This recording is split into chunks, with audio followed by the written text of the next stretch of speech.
Hey everybody, welcome to my latest stories in a song video here on YouTube. Well, today here I got a song called It's Too Late by Derek and the Dominos from 1970, written by Chuck Willis. And in the background here, you can see there on the TV is Eric Clapton from Derek and the Dominos performing It's Too Late. So here we go. I'm so excited to do this song today. This is my first Derek and the Dominos song on my YouTube playlist, my karaoke songs, and my 298th video on there in total, getting close to 300. There is no Carafun karaoke version of It's Too Late yet available, although they have 6 other songs by them on there. So I went on YouTube to see if I could find a karaoke version, but the ones that came up right off didn't have the same sound as I wanted. Same sound as that video playing back there. When it's got sound. I ended up finding a backing track for the song that did have the sound I was looking for, posted by Jeff Costello in November of 2023, so I'll be using that as my accompaniment. Easier than trying to sing over Eric Clapton and especially Bobby Whitlock. This song is one that, unlike most of the songs on the current list that I'm working on, this song list right here, which is huge, it's got 100 and some odd songs on it, 118, 117, growing all the time. That list there, unlike most of the songs on that list that I've been working on lately, it's one that I have not been aware of since I was a kid. I first heard this song in much more recent years, during one of my many late night / early morning rambles around YouTube. This particular time I had been watching and listening to Waylon Jennings' appearance on the Johnny Cash TV show, because on that show, Waylon performed 2 of my favorites of his, Brown-Eyed Handsome Man and Only Daddy That'll Walk the Line. Of course, YouTube is one of my vices, and when I see the other videos listed alongside of the screen, I can't stop at just one video. So I clicked on another video from the Cash show, and it was of this song, by Derek and the Dominos, which I had never heard before. But as soon as I heard the guitar intro, I got the goosebumps, which for me is when I know I'm hearing an especially good song. And I was hooked. I listened to it a few more times, and though I might have been getting tired before, It's Too Late woke me right up. I'm sure I paid for it the next day, though, with one of those headaches that Tylenol can't touch. It's only cured by sleep. But now, given that there has never been a proper karaoke version of It's Too Late that I have found, today is the first time that I've ever really sung this song. So now, here's some information about the origin of It's Too Late, through a discussion of the song's writer, Chuck Willis. When I drew up the lyric sheet for this song on Tuesday night, this week past, the Google Lyrics page that I found gave one of the writers of it as Eric Victor Burden. Not previously having a clue as to who wrote it, I thought, wow, what an unexpected connection with the 2 previous songs I had just done videos of. That were by the Animals, which Eric Burden is the leader of course. I am very big on trying to draw connections between people involved in the creation of different songs. However, as I brought up a couple of other sites to help me in the drawing up of my lyric sheet, which is right here, which I'm reading off of right now. It's my lyric sheet, because there is no lyrics to this thing on the screen that I have, so I have to follow the lyric sheet. But those other sites that I found said nothing about Burden having been involved in writing the song. Those other sites gave Chuck Willis as the song's sole writer. So Burden was outvoted, and that connection was lost. It's very important to consult multiple sources in doing research so you can get confirmation of the correct facts. So I'm confident that Chuck Willis is the one and only and the correct writer of It's Too Late.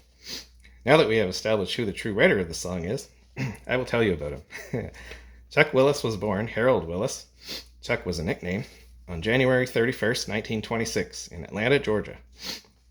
He was a blues, rhythm and blues, and rock and roll singer and songwriter. His biggest hits, C.C. Rider from 1957, which Eric Burden and the Animals later had a hit with. There, I got my Burden connection in after all. And What Am I Living For, 1958, both reached number 1 on the Billboard R&B chart. He was known as the King of the Stroll for his performance of the 1950s dance, The Stroll. Willis died on April 10, 1958, aged 32, in Chicago, Illinois, of peritonitis. He had suffered from stomach ulcers for many years and was known to drink a lot. His last record was engineered by Tom Dowd, who was the executive producer of Derek and the Dominos' only album. How's that for a connection? Willis is the 1,574th most covered performer.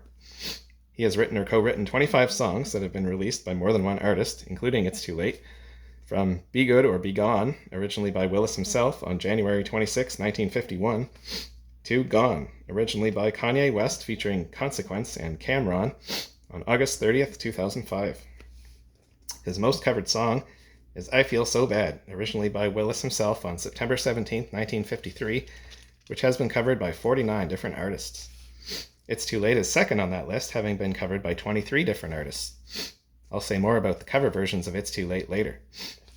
This is my first Willis-written song on YouTube. Now here's some information about the original recording and release of It's Too Late. In 1956, Willis moved to Atlantic Records and wrote It's Too Late in a hotel room. Roy Gaines, Willis's band leader and guitarist, recalled to Peter Guralnick, who wrote the liner notes for the CD Chuck Willis, My Story in 1990, quote, he'd lock up in a hotel room and wouldn't see anyone for 3 or 4 days or a week. When he wrote It's Too Late, he was in his room for a week, unquote. Sounds like me when I get time off work.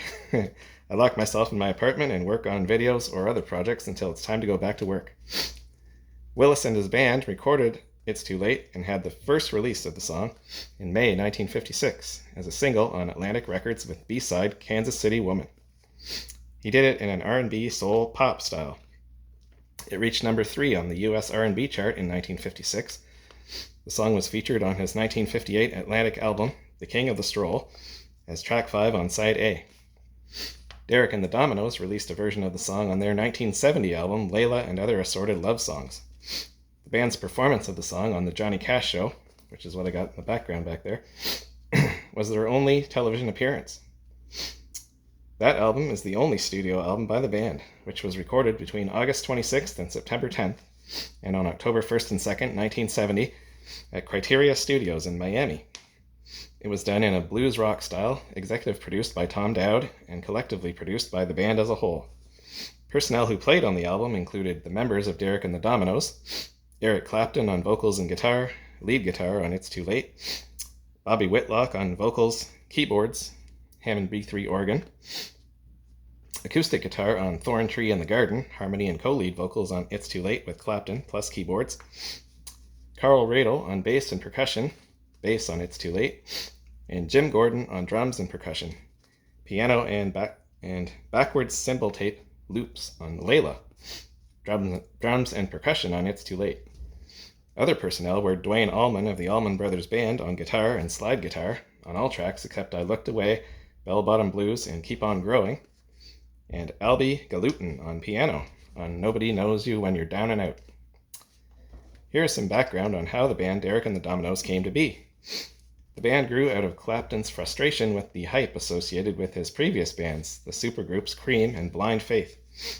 Following the latter's dissolution, he joined Delaney and Bonnie and Friends, whom he had come to know while they were the opening act on Blind Faith's US tour in the summer of 1969. After that band also split up, a Friends alumnus, Bobby Whitlock, joined up with Clapton in Surrey, England. From April 1970, the two spent weeks writing a number of songs, quote, just to have something to play, as Whitlock put it. These songs would later make up the bulk of the material on Layla and Other Assorted Love Songs. Having toured with Joe Cocker straight after leaving Delaney and Bonnie, Radel and Gordon reunited with Clapton and Whitlock in England.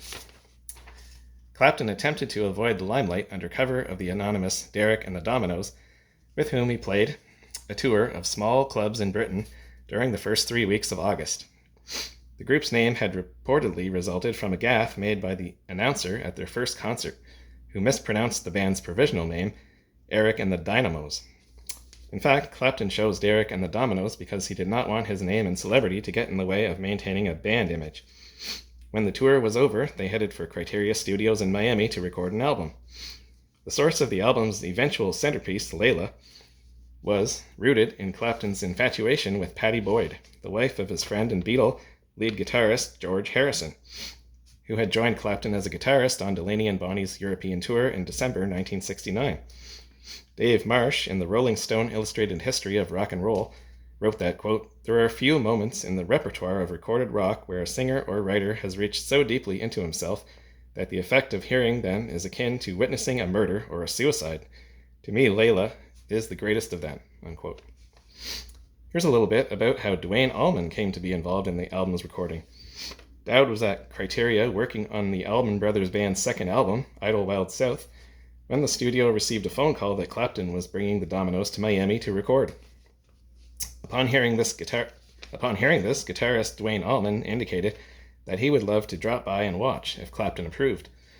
Allman later called Dowd to let him know that his band was in town to perform a benefit concert on August 26th. When Clapton learned of this, he insisted on going to see their show.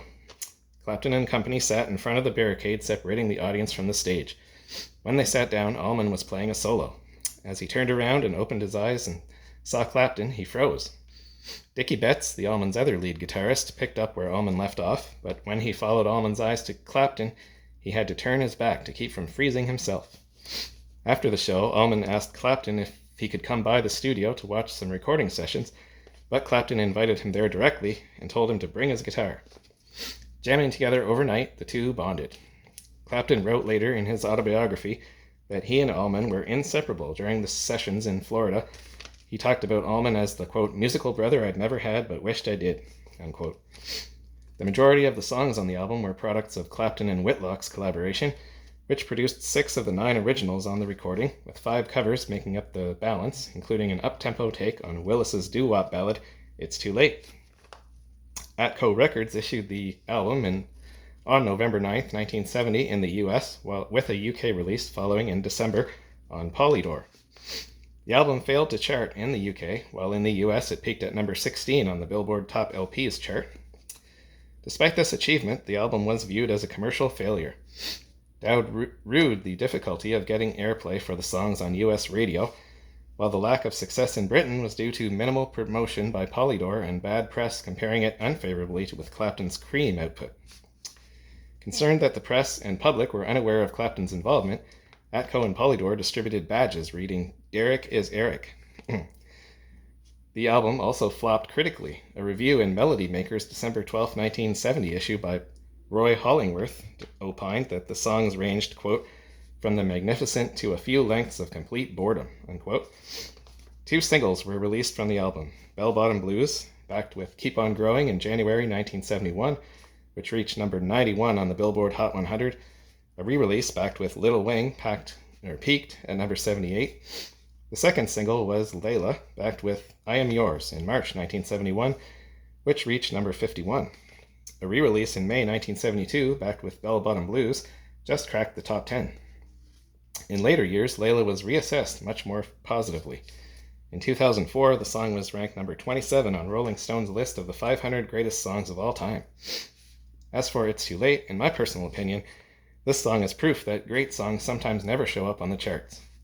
Who knows, if it had been released as a single, maybe it would have charted high, but we'll never know.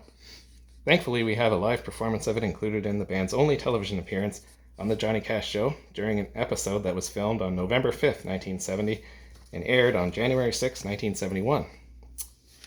Now, here's some information about the cover versions of It's Too Late. 23 cover versions of It's Too Late have been released to date. All 23 of them are in English. 3 of them were released under the title It's Too Late, She's Gone, and 1 under the title It's Too Late, He's Gone. That would be by a female artist, obviously. I am familiar with artists involved in 11 of the 23 versions. I'll mention the first 10 of those in chronological order. They are, first, by American backing band for rock and roll singer, songwriter, and guitarist Buddy Holly, the Crickets, in November 1957 on their Brunswick album, The Chirping Crickets. Second, by American country singer and songwriter Charlie Rich on September 1st, 1961 on his Phillips International single, Just a Little Bit Sweet. Third, by American husband and wife musical duo Les Paul and Mary Ford on September 22nd, 1961. That would be my mom's 18th birthday. On their Columbia single, It's Too Late. Fourth, by American singer, songwriter, and musician Roy Orbison in 1961 on his Sun album, Roy Orbison at the Rock House. Fifth, by American legendary country music artist Conway Twitty in February 1963 on his MGM album, R&B 63. Sixth, by American soul singer, songwriter, producer, and arranger Otis Redding in March 1965 on his Volt album, The Great Otis Redding Sings Soul Ballads. Seventh, by an English-American blues rock band, guess who this is, Derek and the Dominos on November 9th, 1970 on their Atco Records double album, Layla and Other Assorted Love Songs. Eighth, by American country singer and guitarist Freddie Fender on September 23rd, 1976 on his ABC Dot album, If You're Ever in Texas. Ninth, by American pianist and organist Merle Saunders, American iconic guitarist, singer, songwriter, and cultural warrior Jerry Garcia, American bassist John Kahn, and American drummer and keyboardist Bill Vitt on April the 12th, 1988 on their fantasy album Keystone Encores. This was recorded in July 1973 and released under the title It's Too Late, She's Gone. Garcia is the only one of the four artists involved who I am familiar with. And 10th, by Danish rock and roll band The Alligators with American vocal group The Jordanaires in 1996 on the Alligators Popcorn Records album The History of Rock and Roll. The Jordanaires are the ones in that group who I am familiar with. There are 13 more cover versions of It's Too Late. Now, here's some information about Derek and the Dominos. I've already talked a lot about how the group came to be in the section on their recording of their album, so I don't have to go into much detail here. But Derek and the Dominos was an English-American blues rock band formed in the spring of 1970 by singer-guitarist Eric Clapton, born Eric Patrick Clapton on March 30th, 1945. So he is now age 80. In Ripley, Surrey, England, he was born. Keyboardist singer Bobby Whitlock, born Robert Stanley Whitlock on March 18, 1948. Now he is 77, born in Memphis, Tennessee. Bassist Carl Radel, born Carl Dean Radel on June 18, 1942 in Tulsa, Oklahoma, and died from the effects of alcohol and narcotics on May 30th, 1980, aged 37, in Claremore, Oklahoma. And drummer Jim Gordon, born James Beck Gordon on July 14th, 1945 in Los Angeles, California, and died on March 13th, 2023, aged 77 in Vacaville, California. In 1983, in a psychotic episode associated with undiagnosed schizophrenia, Gordon murdered his mother with a hammer and was sentenced to 16 years to life in prison, remaining incarcerated until his death. All four members had previously played together in Delaney and Bonnie and Friends during and after Clapton's brief tenure with Blind Faith. Dave Mason supplied additional lead guitar on early studio sessions and played at their first live gig. Another participant at their first session as a band was George Harrison, the recording for whose album, All Things Must Pass, marked the formation of Derek and the Dominos. The band's only full-length release, Layla and Other Assorted Love Songs, featured extensive contributions on lead and slide guitar from Dwayne Allman, born Howard Dwayne Allman on November 20th, 1946 in Nashville, Tennessee, and died in a motorcycle crash on October 29th, 1971, aged 24, in Macon, Georgia. The album's single, Layla, was a tale of unrequited love inspired by Clapton's infatuation with Pattie Boyd, whom Clapton would eventually marry after she divorced Harrison. Clapton and Boyd won themselves divorced after 10 years in 1989. The album was often considered to be the defining achievement of Clapton's career. That's saying something right there. Now, here is some information about Derek and the Dominos' recording history and discography. The band was only together and actively recording for roughly a year, between the springs of 1970 and 1971. They broke up acrimoniously partway through the recording of what would have been their second album, which was never completed. They performed in the blues rock, blue-eyed soul, and rock and roll genres, and recorded for the Polydor, Atco, and RSO labels. 58 records were released on Derek and the Dominos between 1970 and 2020. Other labels to release records on them were Rolling Stone Exclusive Vinyl in Germany, BR Music in the Netherlands, 4-Track in Thailand, Old Gold in the UK, Eric, Guitar Player Magazine, Polydor Timepieces and Collectibles in the US, and Pakstauka Zwikowa in Poland. I knew I'd screw that name up. Their discography includes one pre-album single that was pulled by Clapton, one studio album, a new mix in 1990 for the album's 20th anniversary, several other reissues, 4 singles from the album, 5 other songs recorded during the Layla sessions, 3 live recordings, and 16 songs and sessions for the second album available in bootlegs, some of which were officially released on the Crossroads box set and the Layla album's 40th Anniversary Deluxe Edition. Now I'd like to dedicate this video to the memory of Emily Richard Chasson, a friend who passed away in this past week. I didn't know her as well as some others, but I feel especially for her 2 young children who have lost their mom. Rest in peace, Emily, and may your memory be a blessing. Sorry, folks. Now we're going to sing. It's Too Late, if I can get my composure back now after that. Okay. Over here. Back to the laptop. Here we go now. So as an introduction to singing this song, here's how Johnny Cash introduced the band for their only television appearance on his show. I'll try and do my Johnny Cash imitation. Hey, if you detect some country blues picking in the song you're about to hear, you're right. Played by one of the finest musical groups in the world. Welcome Bobby Whitlock, Jim Gordon, Carl Radle, and Eric Clapton. Derek and the Dominos. All right, here we go now. Just need... Oh, I should have brought my first page over here. Kind of messed up that introduction. Made you wait too long. Okay, now let's get this little backing track going here.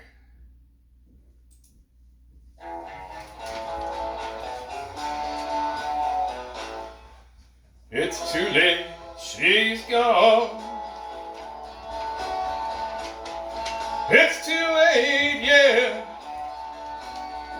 My baby's gone. Wish I had told her she was my only one, but it's too late. She's gone. It's the women that cry.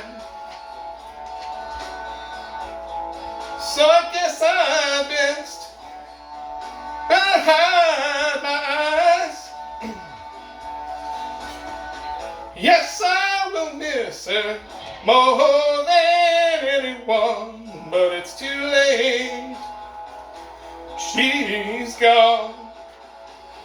She's gone. Oh, she's gone. Oh, yeah, she's gone. Yeah, she's long gone. Oh, she's gone. Oh, she's gone. My baby's gone. My baby's gone. Oh, she's gone. Oh, she's gone. Yes, she's gone. Wow, she's gone. Ooh, where can my baby be? And I wonder, does she know? When she left me, yeah, it hurt me so. I need your love, baby. Please don't make me wait. Tell me it's not too late. All right, Derek and the Dominos, play it now. Woo!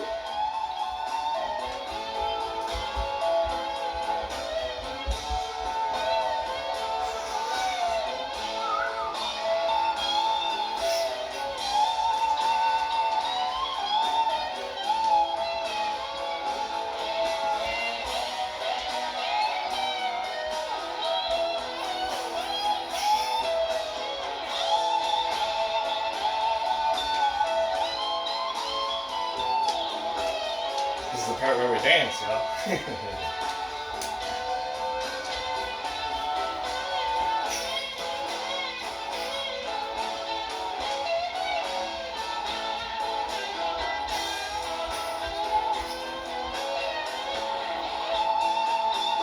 She's gone, oh, she's gone, my baby's gone, yeah, she's long gone, she's gone, oh, she's gone, oh, yeah, she's gone, my baby's long gone, she's gone, oh, she's gone, oh, yeah, she's gone, yes, my baby's gone. Where can my baby be? And I wonder, does she know? When she left me, it hurt me so. I need your love, babe. Please don't make me wait. Tell me it's not too late.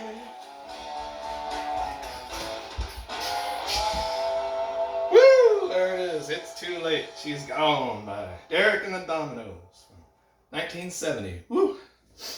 Man, oh man. Little blues rock for you all there. Hope you enjoyed that. That was a little challenge for me, singing the backup and the lead at the same time, but hey, you do what you gotta do in these videos, alright? Thanks for watching and listening, everybody. And I'm going to be taking a little break from these videos now, for not too long though, for only a couple of days, and then I'll be starting to work on my next video on Tuesday. Yep, and that one is going to be to put the end to this British rock and roll stuff I've been doing lately. Do some American rock and roll from the 60s and early 70s maybe. Can't quite remember what this song is going to be, but, or was. It's Ride Captain Ride by Blues Image. I believe that was a one-hit wonder. So, join me for that one next time. Remember, be here next time because I ain't even started yet. Have a good day, everyone. Bye now.